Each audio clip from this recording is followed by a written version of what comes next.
All right, it is 10:15, so I'm going to turn the stage over to Dr. Amerah Archer for her presentation on cultural fluency in education 1.0. And we're excited to hear from you today. And I think I'd ask everyone to be muted. I think everyone is, but if you have questions, feel free to unmute and we'll have some general conversations as we learn together today. Thank you so much for presenting. Yeah, thank you. Good morning, everyone. So I call this 1.0 because there is a follow up. So today we'll just be talking about like an overview of what culture is, and actually I'll get to my objectives in a second instead of repeating myself. So let's see. Okay, here we go. Here's our agenda. I'm going to just give you an introduction of myself. I'll tell you who I am, where I started from, how I got here. We'll talk about like where do we even start in having a conversation like this. We'll talk about what is culture.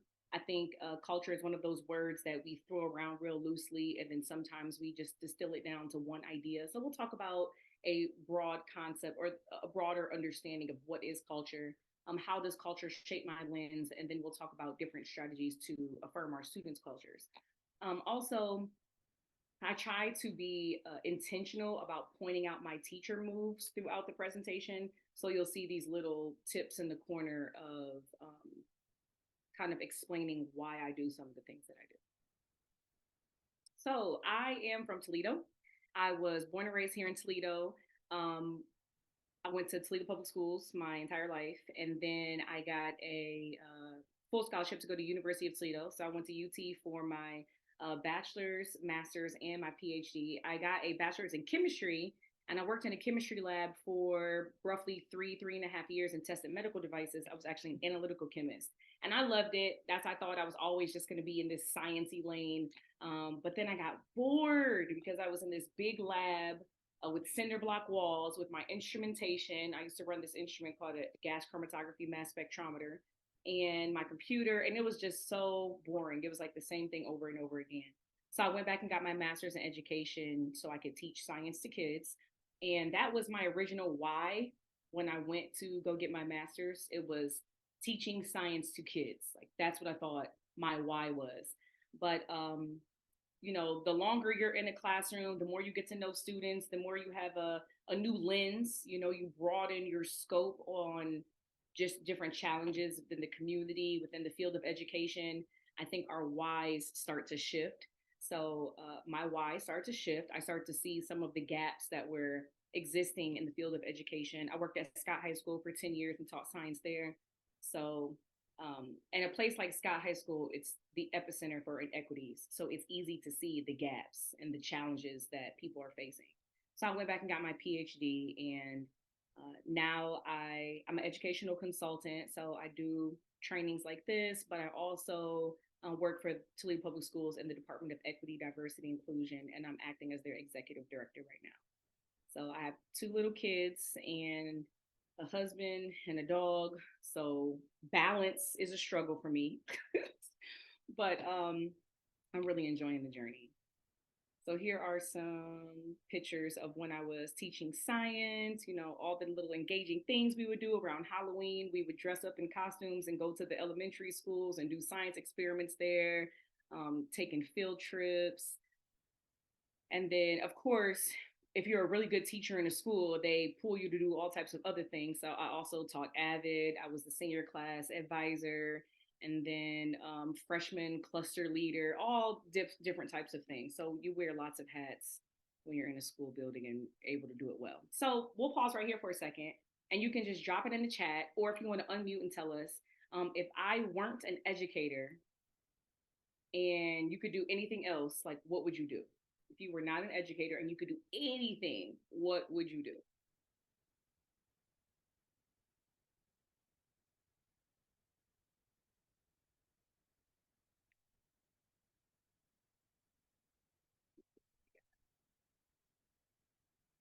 Ooh, I don't even know if I could pronounce that. Epidemiologist, epidemiologist. Yeah, so you study where viruses originated. Ooh, okay. An actress, an activist, a librarian. Nice, Kate. A stand-up comedian? Oh, Mrs. Cherry, I kind of want to hear a joke, but okay. Travel the world or a librarian? I would definitely travel the world. Ooh, a bakery owner. There's a lot of wannabe librarians in here today. I think maybe is that like a safe space where everybody can find peace? Just when you picture a librarian's job, you're like in a room filled with books where it's quiet. That might be one of the leading desires. Helping students love to read. I love that. And you do that well, Stephanie. You always have a book suggestion for something. Ooh, adventures. I would love to. If I weren't an educator and I could do anything, I would definitely travel the world and eat lots of different things and tell people my opinion of what I ate. I don't know if people would watch, but and yeah, Mrs. Cherry, if you could do board teachers do stand up, they have that at the Funny Bone, I think. You would have to let us know so we can come and cheer you on. That would be so funny. Okay. All right, so here's our objectives for today. We are going to reflect on our own cultures and how we come to be a part of them. We're going to unpack how our culture shapes our perspectives, and then we'll share strategies to be more culturally affirming by the end of it. I have some norms. This is a small group, so I really feel like we can skip this slide. But I always think it's important to put this out there because when we're talking about things like culture or socialization, our perspectives, it's important to speak your truth.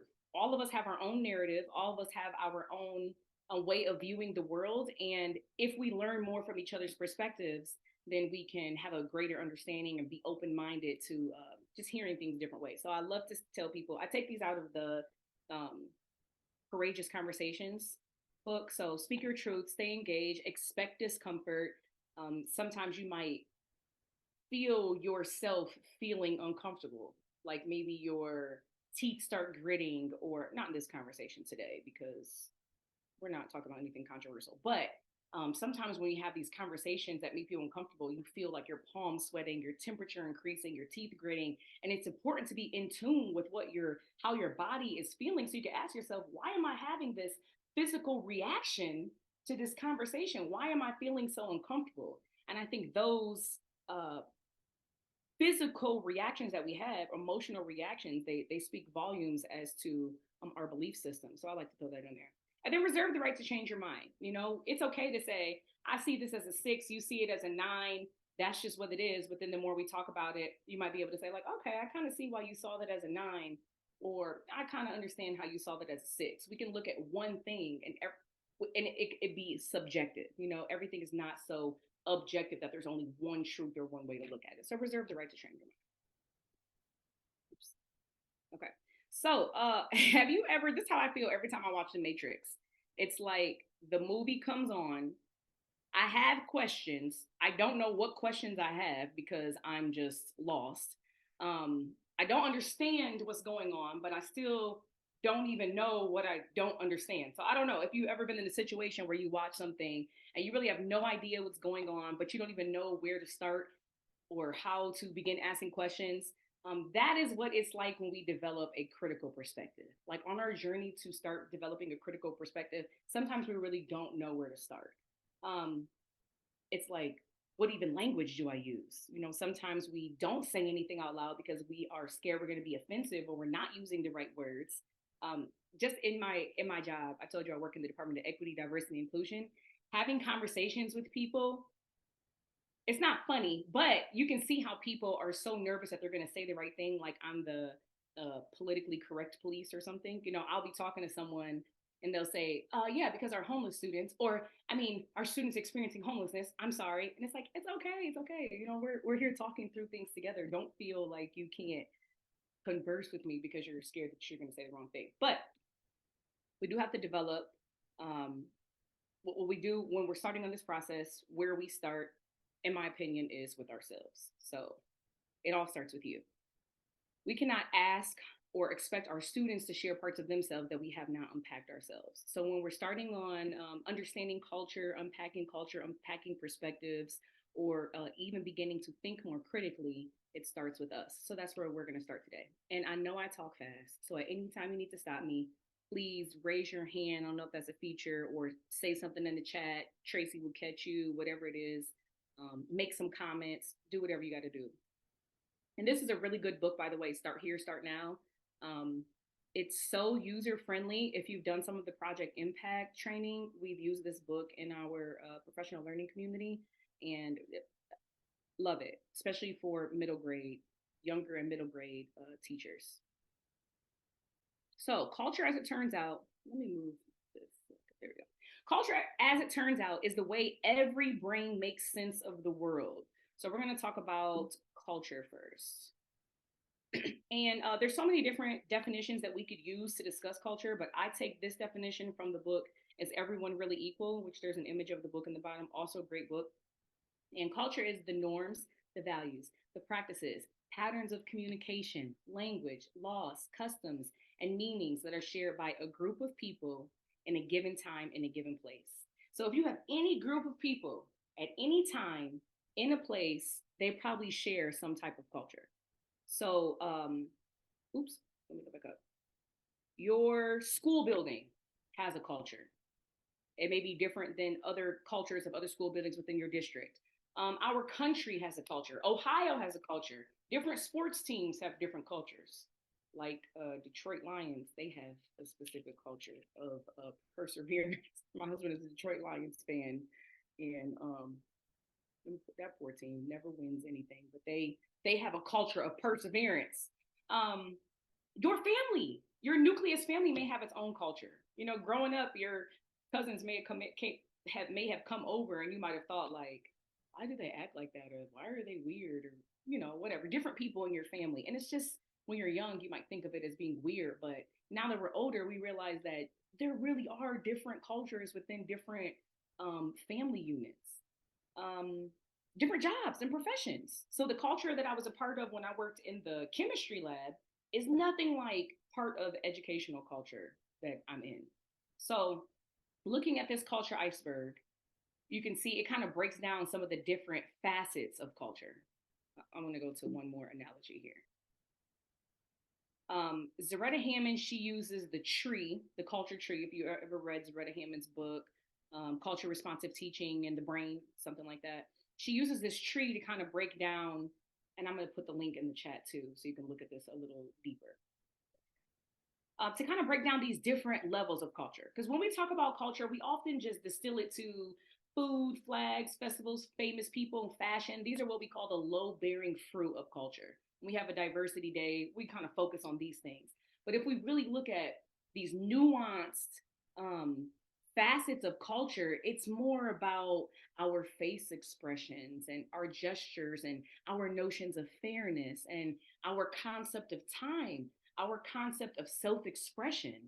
My daughter just asked this morning, there was an ID card hanging up in the laundry room of my husband, and he wasn't smiling, and mine was next to it, and I was smiling. And she was like, Mommy, how come girls always smile in their pictures and boys don't? And my husband was like, that's because boys are taught not to smile, and boys are taught, to look stern or to look tough. And it was just a moment.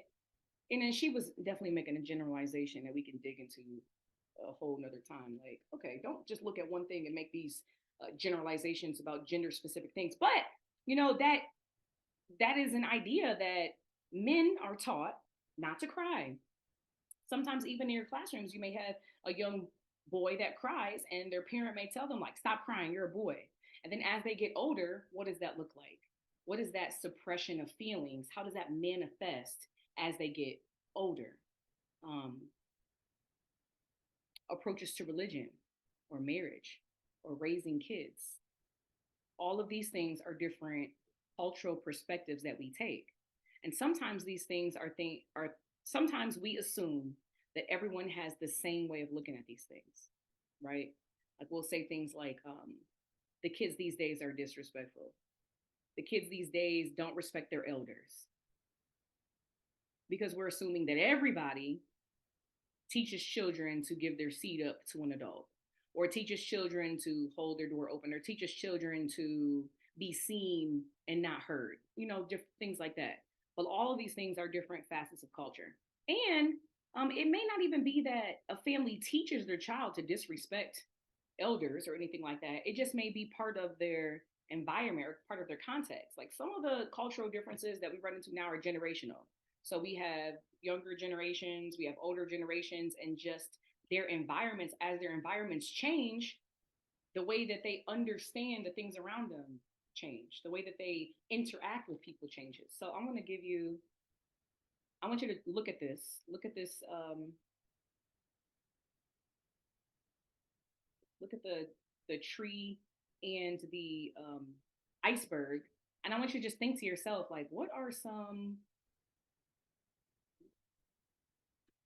Oops, nope, that was not the link. That was the word link.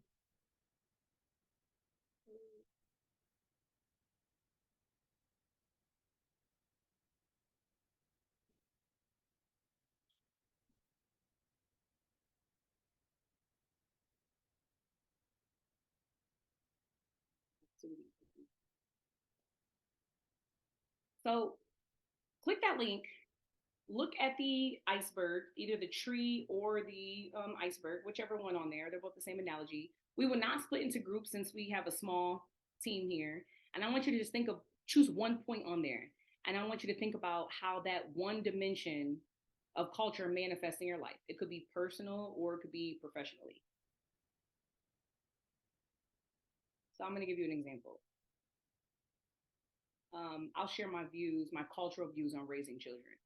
How I raise my daughter is different than how my mother raised me, some things, some facets. But then I have to be conscious that both of those could be different of how my students' parents are raising them. So when I'm having conversations with parents in the classroom, I have to be conscious that they may not have the same approach to raising their kid as I did to raising my kid, or that my mom did to raising me. You know, like when I was younger, my mom told me to do something, I'm just supposed to do it. I kind of changed a little bit. If I tell my daughter to do something and she doesn't understand why, I allow her to ask me why. I wasn't allowed to say why to my mother. And I make sure that my daughter knows how to not do it in a smart aleck way or a disrespectful way. But to me, it feels like if I don't understand the reason why I'm doing something, then maybe I'll be apt to do it again. So I allow my daughter to ask me why when I tell her to do something, and then I explain to her the reason. That's not something that my mother would have done, but that's my approach to parenting. So just looking at the culture tree, what are some different dimensions on there and how do you see those things manifest in your life?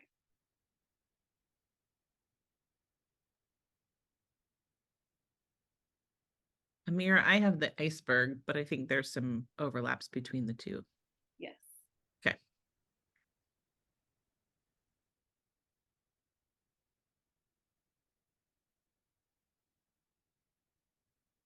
Now, if you click the link that I shared, one page should be the iceberg and the second page should be the tree. They're all similar breakdowns. They're just different analogies of how to look at a surface level of culture, maybe what we see on the outside, a more shallow level of culture, and then deeply rooted facets of culture.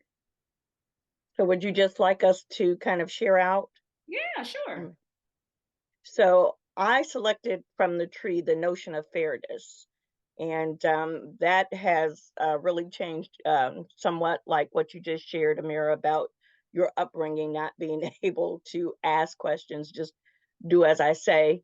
But in training up my children, the notion of fairness was really related to how do we make things equal for everyone, and helping my children to understand that equality doesn't look the same for everyone. And we kind of use the I love now the I have a cartoon sketch of the children looking over the fence trying to see the game, and you have the shorter child standing on a box so he can see over the game. But to really equalize the playing field, if we remove the fence altogether, everyone can see the game. But still, even removing the fence, if the smallest child still needs the box to stand on to get a better view because he's still on the ground and shorter than everyone else, he can still utilize the box to his or her advantage. And so just helping my children to understand that, and then translating it to my children in the classroom, um, to help them understand when I give this student this, it doesn't mean that you can't have it, but this student needs it, Mhm. to make their learning situation better. And so I really like that notion of fairness and how it has really transitioned in my life and how I utilize it to transform my students and their learning situation. Absolutely. And so I think the image that you're talking about, we use it a lot to talk about the difference between equality and equity. And so recently I was at a school and there were some students that were, there was like an influx of Spanish speaking students came to the school. And some of the African American students at that school felt like they were being treated unfairly. And there was a problem. And they just didn't understand why the Spanish speaking students got to sit together because they're not allowed to sit together. They didn't understand why they got to speak louder because they, get in trouble for raising their voice. There were things like that. So the truth was the students were translating for each other because some of them did not speak English. And so that's why they got to sit together. And sometimes they raised their voice to translate. I don't know, but the volume had to do with them trying to translate because they did not have access to the curriculum because of the language barrier. So we had this big conversation with the students about these notion of fairness, right? Some of the students were like, we should all get to sit together, or we should all get to talk loud, or we should all get to do whatever it was. And I told them that it was about what the teacher's original expectation is. For example, Chris Emden puts it like this: if everybody's hungry and I give everyone a peanut butter sandwich, but three of you have a peanut allergy, that's equal, giving everybody the same thing, but that's not fair because the kids with the peanut allergy are not going to be able to eat the sandwich. They're still going to be hungry. So, our ideas of what we think is fair might be different based on your upbringing or how much you know about equity, Absolutely. different things like that. So that's a great example. Thank you. Stephanie says, my husband's culture has a very different concept of time. For them, they are on time no matter what time they get there. And for me, you are on time if you get there the time that you were asked to be there. Right. But think about your students in your classroom too. This is another thing I used to see all the time when I was teaching. Students would come in the classroom, set their items down, leave out to go get a drink real quick, and the bell would ring. And so they would walk in after the bell rings, and I'm like, you're late. And they're like, no, I was on time. My stuff is already in the classroom. Like, that's not what on time means. So just this idea that, just a common understanding because we have different cultural perceptions of what on time means. People used to say my mother was going to be late to her funeral just because she was always late to everything. But that impacted us going to school too. Katie said the norms of courtship, talking to my students about dating offers disconnect for me. Right. Right. Yeah, they do a little different these days, isn't it? Um, and I just saw this like skit on Instagram yesterday, and this girl was bringing. It was 40 years from now. This girl was bringing her boyfriend to meet her parents, and then he got up and went to the bathroom, and the parents were asking her like, "How many followers does he have? Is he only with you for your influence? I noticed he didn't take a picture of the food when the food came out. Just things. Just it was making fun of how the times are changing and the things that we value in relationships or just in interactions with others. So funny. What else? Any other points on there?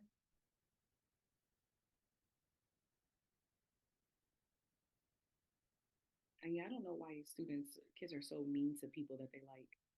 I feel like it was like that when I was younger too.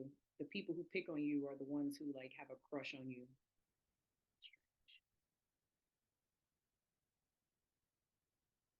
Okay. So then we have our different frames of reference, and we can use the glasses for example of this. So we all have these different cultural perceptions of things, and those different cultures they help us make sense of the world around us. So there are frames of reference. So for frames, your frames represent the big culture, our cultural perspectives, the things that we learn in the community, and then your lens it represents our individual perspectives. So for example, we could ask in US culture, what mainstream ideas about education do we hold true? Um, Students have to be in school by the time they're 5. They stay in school until they're 18. Um, if you're quiet in class, that's like a norm of a classroom is to be quiet. What are some other mainstream ideas of education that we hold true?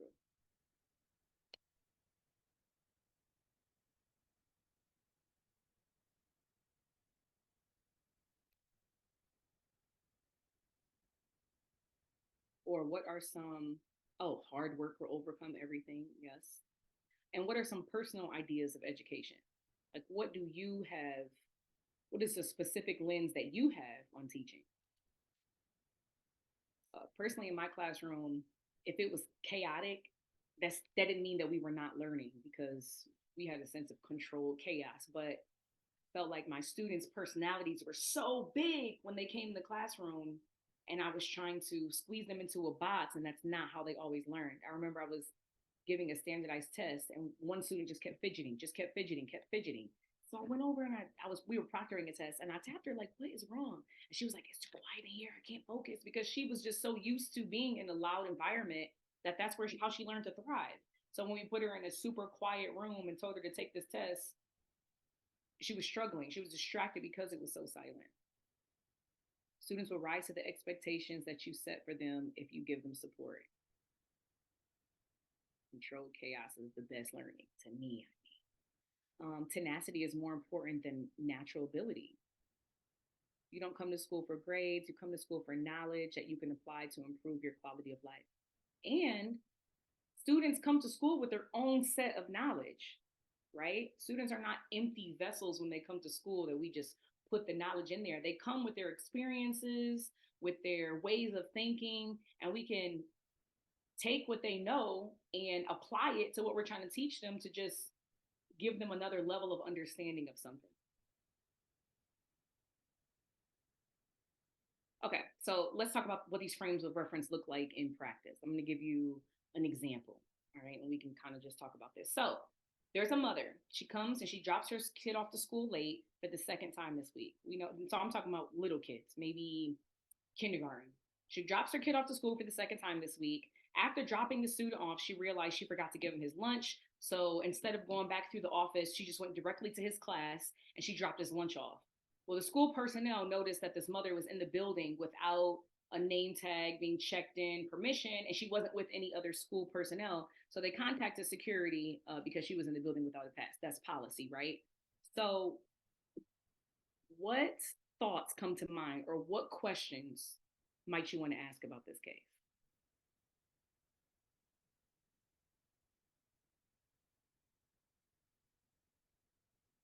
Just at surface level. Mom comes in, drops her kid off. Does she know the proper policy? Okay, that's a question. Does she know that she actually is supposed to stop in the office to get a pass, or to have the lunch sent down to the classroom? What else could we ask? Oh, is the mom known in the school? So do other teachers, are they familiar with her? Does anybody have a relationship with her? What is she juggling? Has she slept yet? I make mistakes when I'm tired, right? Good question. Just some more things that we might want to think about before we do something, right? Okay, so here's some more points of consideration. Um, this mom is experiencing financial hardships, and the child has autism. So what might that need? What new frames of reference are now introduced into this case? Okay, because I'm telling you, from a school perspective, we see it like, okay, the mom is late. She's always late. She just walked into the building, went to the classroom. She thinks she can do whatever she wants, or she's, not abiding by the policy, blah, blah, blah, blah. And then we typically take that information, that's our frame of reference, and then we react. But now on the flip side, the mom's child has autism, and the mom is experiencing financial hardship. So what does that even mean? Like, why is that information important? Families, when they're experiencing financial hardships, they may already be faced with limited resources that can contribute to one's mental wellness. So like Kate just said, was she tired? Has she even slept yet? Because if I'm tired, I make mistakes too. Families who are experiencing financial hardships may already be triggered with interactions with law enforcement. So security was gone. Security contacted her, removed her from the building or whatever. But how she interprets that might be different, especially if she's a person of color, when in communities that are over policed, even though it might just be school security. How they interact with those things could be triggering, it could be traumatizing, because from the mom's perspective, she might be like, I'm just trying to get the lunch to my kid's room, y'all calling security on me, all these things. Okay, then also, children with autism are likely to have sleeping challenges. So she's dropping the kid off to school late, but did the kid sleep at night? If the kid is up at night, is the mom up at night? And then kids are picky eaters. So I'm gonna tell you, as a mom of a child with autism, my son is 5. No, I'm sorry. Oh God, he's 6. My son is 6 and he's in kindergarten. Dropping him off to school is wondering if he's gonna act right that day. Sometimes I get notes home that say that he hit the parent. That's a challenge. Oh God, is he gonna act right? Is he gonna be well cared for? Because my son has a speech delay, so he struggles with communicating. So I have to hope that whoever is there to take care of him is gonna do enough work and be patient with him to understand what he's trying to say to meet his needs.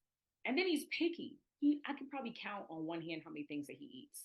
So if I don't pack his lunch, I have to hope that whatever they served at school that day is going to be something that he's going to eat, or I know that when I pick him up, he's going to be starving.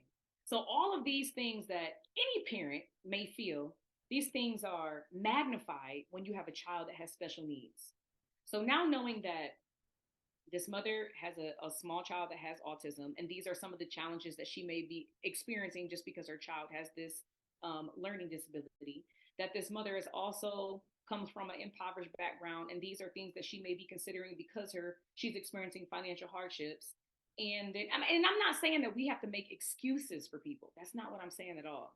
I'm saying that we have to be mindful that when we prioritize the enforcement of policies without a thorough understanding of the context or the consequence, we could be harming people.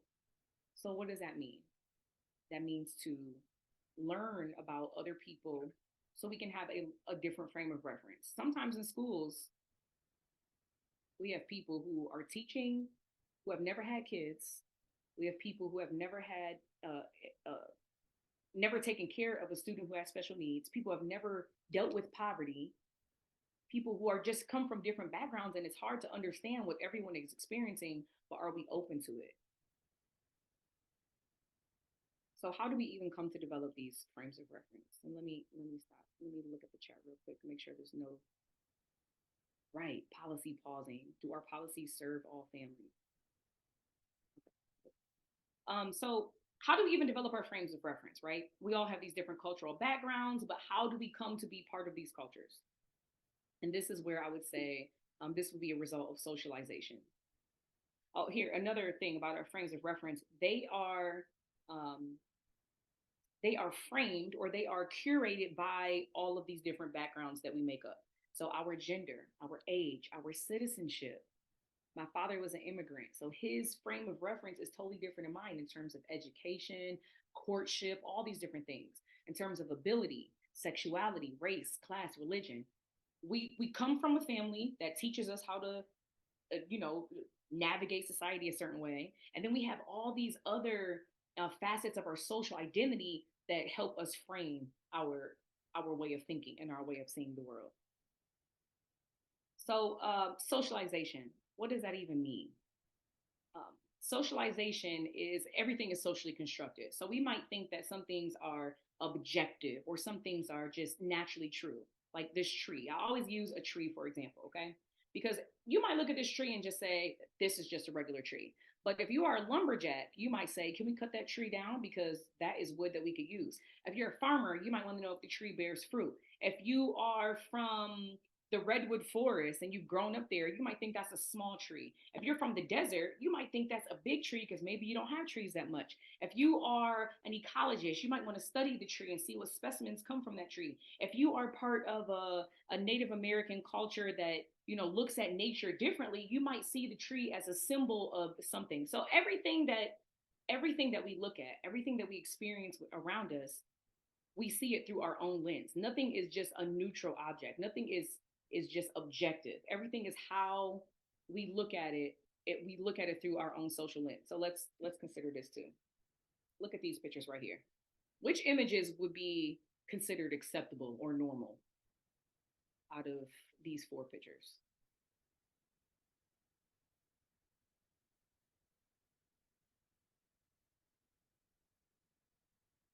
We're talking about something like underarm hair, but if we're talking about what we would probably consider to be acceptable or what would be normal, it would be the top two, right?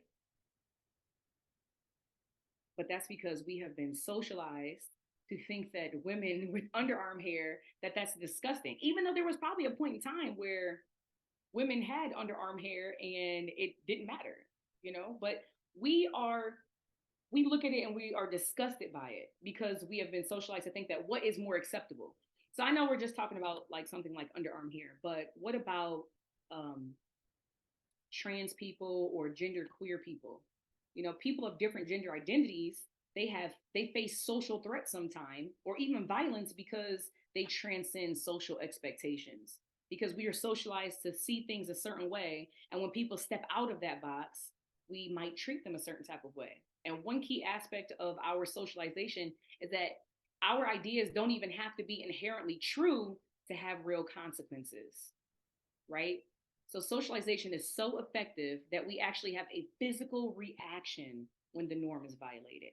Like you see this woman with the underarm hair and you feel disgusted. It doesn't even have to be true that underarm hair on women is disgusting, but because it is a norm within our culture, we feel disgusted. And that feeling of feeling disgusted, it seems natural, it seems appropriate.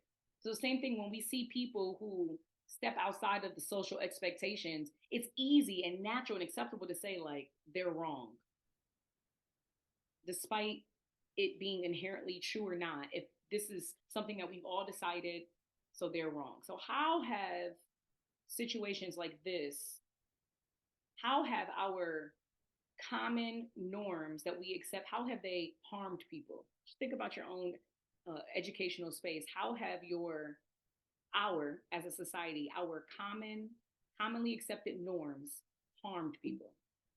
You don't have to answer. So when we come from different, various backgrounds, and we have these various processes of socialization, this is where the disconnect happens. Our cultural perspectives, we have a disconnect between our cultural perspectives, and then it can harm people. So that was one question I had. We won't stop and answer it because we only have 8 minutes left. But what penalties do you think that students face for not conforming to societal norms or even school norms, right? What are some penalties that we face? Students having a low sense of belonging because the language that they use is not acceptable, right? So you tell them they can't talk like that in your classroom. Now they don't feel like they belong in the classroom. Now they don't want to interact. Or referrals for being allowed. Or school policies that prevent different cultural hairstyles. Or the assumptions that we make about families when they name their children very unique names. So we have Lawandra joining class. Now, what is the assumption that we just made about her family because that name transcends the social expectations? Or we even make comments like,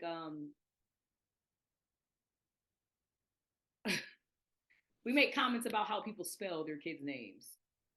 Sure, it doesn't follow English, the English rules or whatever, but now we have assumptions about the education level of the parents because of how they decided to spell their kids' names. Or the assumption that people who speak with an accent are less intelligent and that you have to speak loudly when you're talking to them, right? These are all penalties that people face when they don't conform to societal norms or school norms. So where do we go from here? We learn about ourselves. We have to think about like, okay, these are things about me. I thought everybody held these ideas, but now I can understand that these are just my cultural perceptions that I was socialized to have. Learn about ourselves, learn about our students, learn from each other, and then we have to be mindful to keep unlearning and learning. Like society is going to be there, the media is going to be there. Just like Dr. Peters was talking about in the keynote, the world is going to be there to help you think a certain type of way. So you have to develop a critical perspective to keep learning and unlearning what's going to be helpful and what's going to be harmful. And that takes work. So what is cultural fluency? I went all the way to the end and finally give you the definition. So cultural fluency, this is the practice of becoming familiar with various cultures, understanding the harmony or the assets that our students and our families bring, and then the challenges that also coexist in that space. So we were talking about, how kids come in the classroom and they have knowledge. How can we take their lived experiences and their knowledge? How can we learn about them? How can we even provide a space in the classroom, in the school, for that to be welcomed in instead of that being shunned out? Like, no, we don't do that here. We don't talk like that here. We don't interact like that here. We're not going to make spaghetti with sugar in it in food class. We only will make spaghetti with oregano in it. Yeah, I was literally in a parent meeting one time, and the food science teacher was telling the parents, like, yeah, we're gonna make spaghetti in our next unit, but not with sugar in it. We're not making spaghetti like that. Like, what? If this if this is how this family is, like, what their taste buds like, why? I can understand if it's a nutrition thing, then maybe you limit the amount of spaghetti, but you're gonna leave someone's, culturally, African American families oftentimes put sugar in their spaghetti.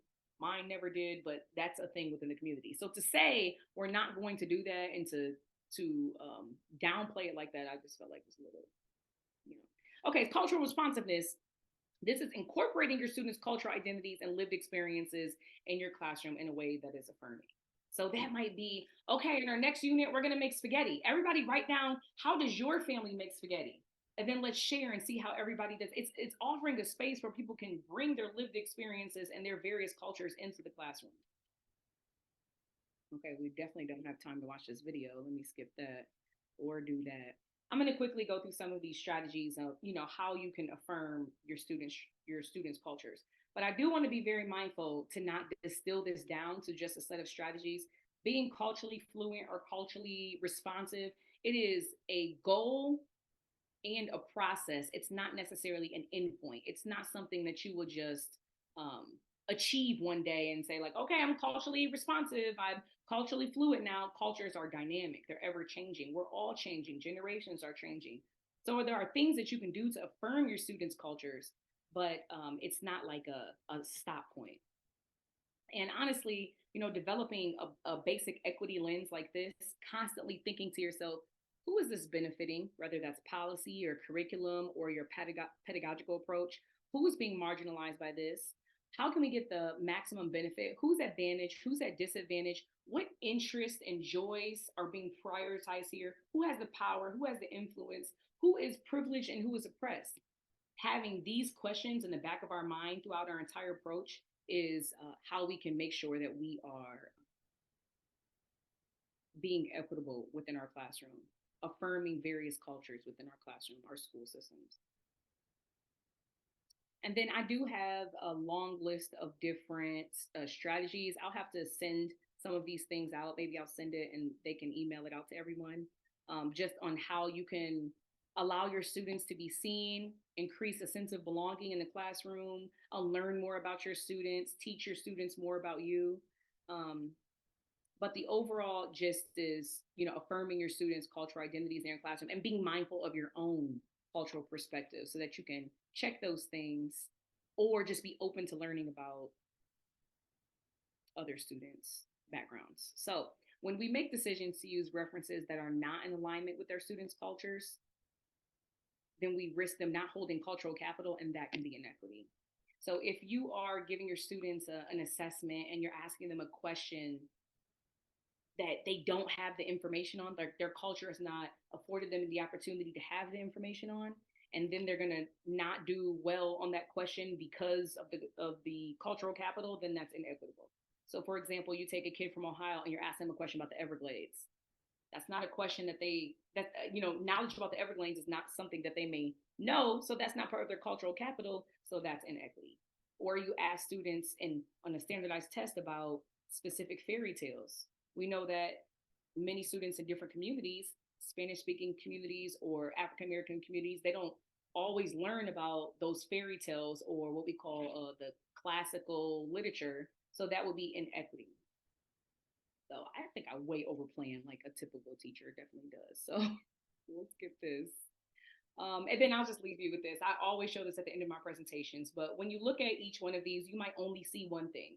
You might see the base, but not the faces in A. You might see the tree, but not the animals in B. You may see the saxophone, but not the face in C. And when we become aware about something, when someone points out, like, oh no, look, there's a gorilla, or there's a saxophone, or there's an elephant, when we can start to see more things that we didn't see before, then it's hard to unsee those things. After it's brought to your attention, you can't just not see it. And that's what it's like to develop a critical perspective. Once you gain information about other people's backgrounds or the harm that a policy is doing, you can't unsee those things. And that is part of the journey, and that's what I ask all of you to do. Talk to each other, learn about each other, be open-minded to begin to see things that you could not see before. Thank you. Thank you so much. I think if people want to stay for a question or two, if anyone still has questions. Nice job. Thank you. Thank you. I have a quick announcement before people take off to go to the next Zoom room. If you were joining room 6 for your next session, there is a new link. Whether people were having trouble with it, I guess. So you can go back to the main room and they can give that to you.